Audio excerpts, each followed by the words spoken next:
Many thanks for joining today's edition of Aso Briefing. I am Richard Alechinwanyebe. Our top stories. President Tinubu hosts Shetima, 23 governors, vows to intensify efforts against insecurity. Police debunk report on disbandment of tactical units, clarify IGP Disu's directive. Federal government Cross Rivers partners to sanitize mining activities.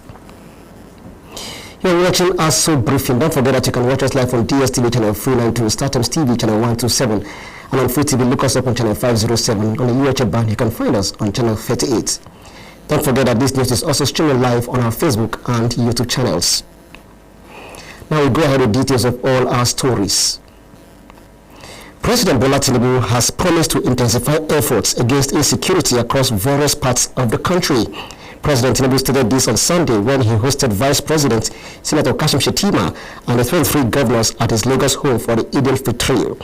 The president said he is making all the efforts to ensure that the country collectively share the joy of her victory over tyranny, adding that insecurity is an enemy of development, progress, and prosperity, noting that he is glad all the governors are mindful of the challenge. To say this, the next phase of our struggle is staring us in the face. It's the challenge of insecurity in this country. And I'm making all the efforts to ensure it is us collectively that we share the joy and be proud of victory over tyranny. Insecurity is an enemy of development, progress, and prosperity. That's what insecurity is all about. The president noted that he has committed to strengthen further the contacts and networks that are necessary, saying that one of the major discussions in the United Kingdom was on equipment and support. President Tinubu asked the governors to show more care for the vulnerable, especially in the wake of the Middle East crisis, which has led to a rise in inflation. His comments came on the heels of the spiking cost of petrol across the country, with the product selling for at least 1,300 naira per litre in most parts of Nigeria. He urged governors to remain steadfast and resilient in translating their ideas and vision into policies and programs that directly impact citizens' livelihoods, and to support the government in tackling the tyranny of criminals. President Tinubu advised the governors to provide further incentives to cushion the inflationary impact of the war in the Middle East on energy and transportation prices. Meanwhile, the chairman of the Nigerian Governors Forum and governor of Kwara State, Abdurrahman Abdulrazak, thanked President Tinubu for his intervention in the states. The NGF chair said governors are working to ensure insecurity ends in Nigeria and that discussions are ongoing about state policing. Vice President Senator Kashim Shettima arrived in Lagos to brief President Bola Tinubu on his on-the-spot assessment of the security situation in Maiduguri, Borno State, following his recent visit to the region. Shettima's visit comes after last Monday's deadly suicide bombings at 3 Maiduguri locations, which claimed at least 23 lives and injured more than 100 others. In a post on his verified X handle on Sunday, Shettima said his visit to Maiduguri was undertaken at the instance of the president to engage with families and communities affected by the recent tragic incidents in the states. The coordinated attacks occurred around 7:03 p.m. on Monday when suicide bombers detonated explosives almost simultaneously at the popular Maiduguri Monday market, the post office flyover, and the security post at the entrance of the University of Maiduguri Teaching Hospital. The police authorities put the death toll at 23, with 108 others sustaining varying degrees of injuries. During his visit to the University of Maiduguri Teaching Hospital, where many of the victims are receiving treatment on Wednesday, Senator Shettima condemned the attacks as barbaric and stressed that no cause, religious or otherwise, justifies the killing of innocent citizens. The candidate of the People's Democratic Party, the PDP, in the last FCT Area Council elections in Kwali Area Council, Alhaji Mohammed Haruna Pai, has described the appointment of the FCT Minister Barrister Nyesom Wike as a blessing to the people of the Federal Capital Territory. Pai, who is the Dan Malikin Pai, stated this after paying Salah homage to the Sarkin Pai, Alhaji Abubakar Sani Pai, as part of activities to celebrate this year's Eid al-Fitr. The Dan Malikin Pai said the FCT has never had it so good, especially in the area, in the rural communities, until the appointment of the FCT Minister, Barrister Wike. Watching me where I'm happy. You know, FCT Minister is God sent to FCT. I can say that. If I say that, I'm not mistaken. It's a God sent somebody to Abuja, regardless of the tribes, regardless of your religion, regardless of where you come from. We had so many ministers that came from the north, but nobody cares to turn the back and look at the rural area. More importantly, Abuja South. The Pai traditional title holder and politician thanked the FCT minister for his foresight in developing rural communities and also appealed to him to remember the people of Abuja South, particularly in the areas of education and other social amenities. In Abuja South, when Wike came, he turned back and said, no, we've been in bondage, we've been in suffering. So he came up with a project, Mr. Road. And I said, Mr. Road, I congratulate him, and perhaps I also praise, may the Almighty Allah give him long life to go on with the project that remain for us in the FCT, more importantly in Abuja South. Because in Abuja South, most of our area councils and wards, we don't have standard hospitals, we don't have standard water treatment, water supply treatment, and perhaps a lot of us are suffering as far as education is concerned. We need institutions, more importantly in Abuja North, more institutions in Kwale area council, that's the area council I came from. We need more institutions, perhaps even university. We have Pyro that has a virgin land. He can also help us and put one of the institutions over Abuja FCT University in Pyro. He later called on the teeming youth of Abuja South, especially those in Kwali Area Council, to shun all social vices and embrace education, reminding them that they are the leaders of tomorrow. Now, the chairman of Abaji Area Council, Alhaji Abubakar Umar Abdullahi, has announced that arrangements have been concluded to transition electricity supply in the council from the Abuja Electricity Distribution Company to solar power. Alhaji Abdullahi made the disclosure shortly after he was formally top-banned with the traditional title of Magajin Garin Abaji by the owner of Abaji and chairman of the FCT Council of Traditional Rulers, Alhaji Dr. Adamu Baba Inusa, at his palace.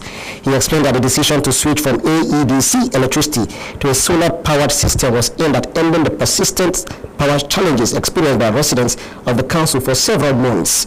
The Abaji chairman attributed the prolonged electricity problems to what he described as saboteurs who are determined to deny the people of the area access to stable power supplies. In his response, the owner of Abaji, Adamu Baba Yunusa, said the palace decided to confer the traditional title on the council chairman in recognition of his commitment to the development of Abaji, particularly his focus on youth and women empowerment. While congratulating the chairman, the monarch urged him to ensure that his administration remains inclusive and continues to work for the overall development of the council. Now, the National Inland Waterways Authority, NIWA, has debunked reports alleging that about 150 bandits drowned in a boat mishap in the Sabongida area of Sabonbrini local government area of Sokoto State. The NIWA area manager in charge of the Sokoto Zonal Office, Mr. Bene Bala, dismissed the report as fake in an interview on Monday in Sokoto State. Bala said there was no such incident, adding that the river mentioned was not passable. He appealed to the media to be wary of spreading misinformation and to always verify news from credible sources, assuring that the authority was readily available to provide clarification. The area manager reiterated that NIWA had been engaging riverine communities on safety measures, guidelines, the use of life jackets, and other considerations regarding water transportation. Meanwhile, a source from the 8th Division of the Nigerian Army in Sokoto also confirmed that the report was false, stating that no such incident occurred in the area. Now, when Aso Briefing returns, we have more stories for you on business and others. Don't go away. We'll be right back. Some things don't arrive. They've always been. Not for a day, for all of time. Until quietly, something shifts. Moving from someday to now. Women are not honored in time. They are woven through it, shaping every story, every voice, every breath. We are because she is, and because tomorrow they will be. You are watching Aso Briefing. Don't forget that you can watch us live on DSTV channel 392, StarTimes TV channel 127, and on Free TV, look us up on channel 507. On the UH band, you can always find us on channel 38. This report is also streaming live on our Facebook and YouTube channels. The Nigerian Police Force has set the record straight following viral reports claiming that the Inspector General of Police, IGP Olatunji Disu, disbanded all tactical units nationwide. According to a statement issued by the Force Public Relations Officer, DCP Anthony Okon Placid, the reports are false and misrepresent the IG's directive. DCP Placid said what the IGP actually ordered is a nationwide restructuring of tactical teams to curb excesses and improve efficiency. The police said the move became necessary due to the growing number of tactical units across commands, which has led to manpower shortages at police stations and increased complaints from the public. Under the new directive, tactical teams are to be reduced to 5 at state and zonal levels and 3 at area and divisional levels. Commanders have been given the discretion to merge or disband units to meet the new structure. The statement also clarified that state-backed outfits like Lagos Rapid Response Squad and similar units are not affected. DCP Placid said the reform is part of efforts by the IGP to build a more accountable and people-friendly police force while strengthening grassroots policing. Similarly, the Ondo State Police Command has arrested a 21-year-old suspect identified as Alabi Anthony in connection with the alleged rape and killing of an elderly woman, Olasemi Veronica, in Iburakbo, Akoko Northeast local government area of Ondo State. The command spokesperson, Abayomi Jimo, disclosed this in a statement issued in Akure on Sunday. According to Jimo, the arrest followed credible intelligence, which prompted detectives to launch an investigation into the incident. He explained that the breakthrough came after officers tracked the deceased's missing phone, leading to the suspect's arrest. He said the suspect has confessed to the crime, admitting to having carnal knowledge of the victim and thereafter strangling her to death. The police spokesperson added that the case has been transferred to the State Criminal Investigation Department at the police headquarters in Akure for further discreet investigation and prosecution. He assured that the command would ensure justice is diligently pursued in the matter. In a similar vein, the Delta State Police Command has dismissed claims that the controversial Alodo Festival in Ozoro was a rape festival. The police said no victim has officially reported rape in connection with the incidents. The police public relations officer in the state, SP Bright Edafe, disclosed this on Monday during an interview on the TV station. He stressed that investigations are guided strictly by evidence and witness statements. SP Ade explained that the festival was not designed to promote sexual violence, but was originally a traditional rite organized by a chief priest. However, he noted that due process was not followed in organizing the event, as key authorities were not informed beforehand. According to the police spokesperson, the festival is said to occur once every 3 to 4 years, and this is the first time such controversy has been recorded in the states. He also urged parents and guardians to pay closer attention to their children, noting that safeguarding should not be limited to the girl child alone. The incident sparked nationwide outrage after a video circulating on social media showed a mob of men harassing and assaulting women in broad daylight, with some users describing the event as a rape festival. Now, the Okumo Igala organization has demonstrated its unwavering commitment to supporting community development and nation building. The organization's national leader, Major General James Alilu Ataguba, disclosed this during the 500 million naira fundraising dinner held at the Armed Forces Officers' Mess in Abuja as part of efforts to mobilize resources for community development projects. Our reporter, Kebru Jibril, tells us more. What will you give for Igala?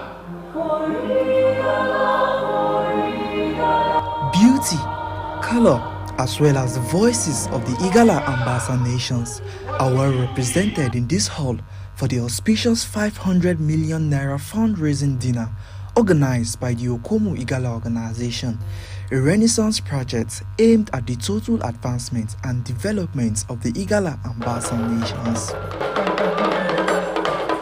The motivation behind the fundraising dinner was brought to the fore by the national leader of the Okomu Igala organization. It is a movement to awaken our people from despair into purpose.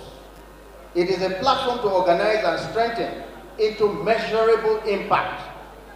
It is a bridge between where we are and where we must be. I see hope in the new leadership of Okomu Igala. Standing in solidarity for the project, other stakeholders present at the event emphasized the need to strengthen unity among the Igala and Basa nations. Humanity comes first. In whatever we do, humanity comes first, and the kingdom should come first. They should work for unity of Igala people, continue to preach peace, cooperation, and coming together. There are schools that needs to be renovated. There are vulnerable people that needs to be empowered. And that's why these organizations came together to say, look, this is what we can do. We're just complementing the efforts of government. It is a call on all the Igala sons and daughters, as well as the Basa sons and daughters, for us to wake up, and forge a new foundation, forge a new path to progress in Igala and Basa land. The Okomu Igala organization is a socio-cultural body dedicated to promoting unity, peace and development of the Igala and Basa nations in Nigeria, as well as in the diaspora. Kabiru Jibril, Aso Television News. The federal government, through the Nigerian Nuclear Regulatory Authority, NNRA, has announced its readiness to collaborate with the Cross River State government to standardize and sanitize mining activities across communities in the state.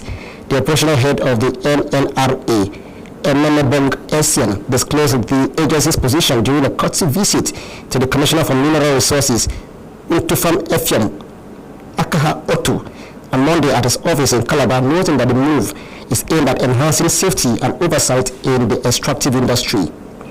Essien emphasized that the visit was primarily centered on the need for synergy in monitoring mining operations, particularly regarding naturally occurring radioactive materials, adding that these materials are often unearthed during mineral exploration and require specialized handling to prevent health risk.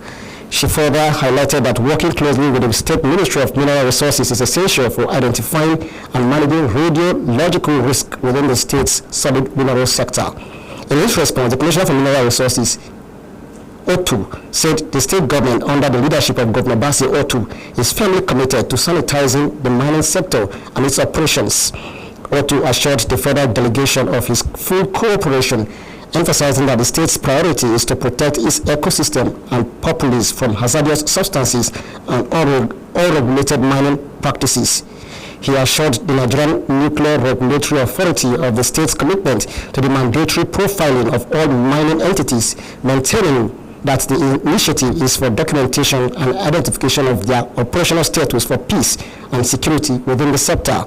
According to him, only authorized operators are permitted to function in accordance with the federal government regulations and Cross River State Executive Order Number 1 of 2024.